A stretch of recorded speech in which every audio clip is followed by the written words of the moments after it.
сіз анализ тапсырмас бұрын бірінші осыны біліп алыңыз, одан кейін ғана тапсырғаныңыз дұрыс. Сіз мазокты дұрыс тапсыруыңыз керек. Ендеше мазоктың бізде бірнеше түрі бар, бәрі бір мазок емес. 3 күн жыныстық қатынасқа түспейсіз, 3 күн астыңызды сабын сулармен жумайсыз. Катет қанша, эпителийіңіз қанша, олда слиз бар ма, кокки бар ма, грибоки бар ма, не бар, соны тексеріп бересіз. Контроль ретінде әр 30-35-40 жаста тапсырыласыздар. Осылайынан ғана алуларыңыз керек. Сонда бұлай алынған мазок бізде всегда дұрыс ответ көрсетеді.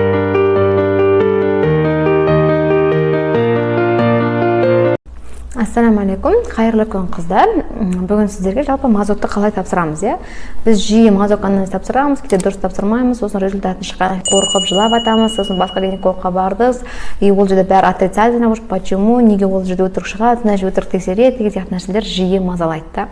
Поэтому сіз мазокты дұрыс тапсыруыңыз керек. Ендеше мазоктың бізде бірнеше түрі бар, бәрі бір мазок емес, Мазок бізде на степени чистоты, яғни тазалығын тексеру. Екінші мазок ол бізде онкоцитология, яғни онкоклеткалар бар жоқ екенін білу үшін.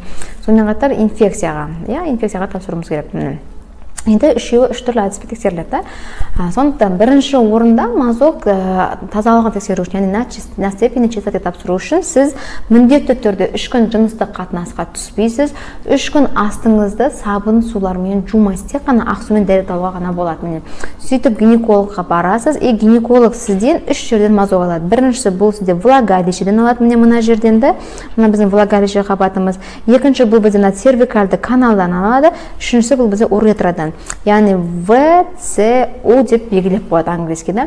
Сөйтіп сізден сол үш жердің тазалығын тексеріп айтып береді. Лейкоцит қанша, эпителийіңіз қанша, олда слиз бар ма, кокки бар ма, грибоки бар ма, не бар, соны тексеріп береді сізден.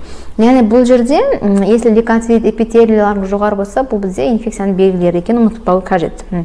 Екіншісі бұл онкоцитология, яғни онкоклеткаға анализ тапсыру. Онкоклетка бізде в основном эрозиясы барларға, бізде бұл контроль ретінде әр 30-35-40 жаста тапсырыласыздар.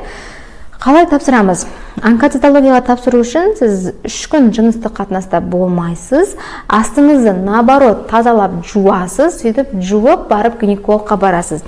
Онкоцитологияға тапсыру үшін біз сервикальды каналдан аламыз. Даже эрозияңыз болсын, болмасын, сервикальды каналдан алады. Себебі сол жерден тақты білу үшін арнайы мынандай ложкасы болады, өзінің бакпасевке арналған, ал просто мазокқа ол жерде ложка кәдімгі қас сияқты болады. Ал бұл жерде байқасаңыз пушистый, Мына осыны қынабыңызды ашамыз, бірінші зеркаламен ашқаннан кейін, бізде ешқандай қынабының жан-жағына тимей көріп, тигізбей тура мынау тұрған, біздің шейкамыз ғой, шейканың арғы сервикальды канал сол ішке қарай кіргізеді мені.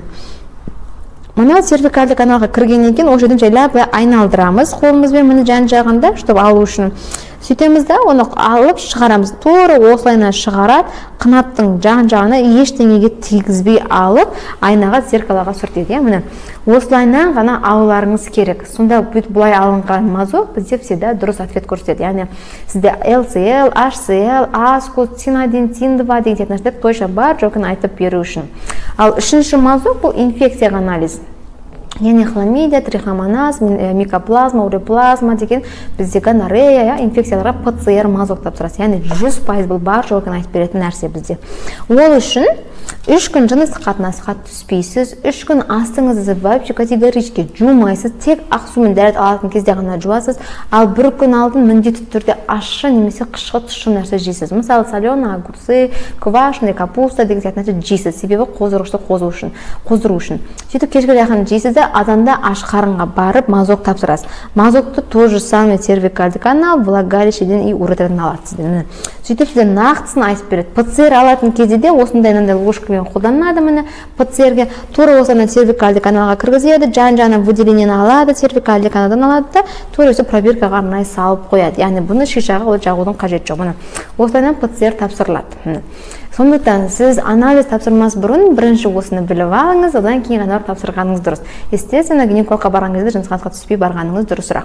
Түспей 3 күн как положено дайындалып сақтанып барсаңыз, сізге біздің диагноз қоюымыз да дұрыс болады, сіздің лабораториядан шығарған анализіңіз де дұрыс шығады. И иншалла сіз нәтижелі ем алып, денсаулығыңызды мықты етіп сақтайсыз. Сіздермен болған доктор Сейт Жаппаровна.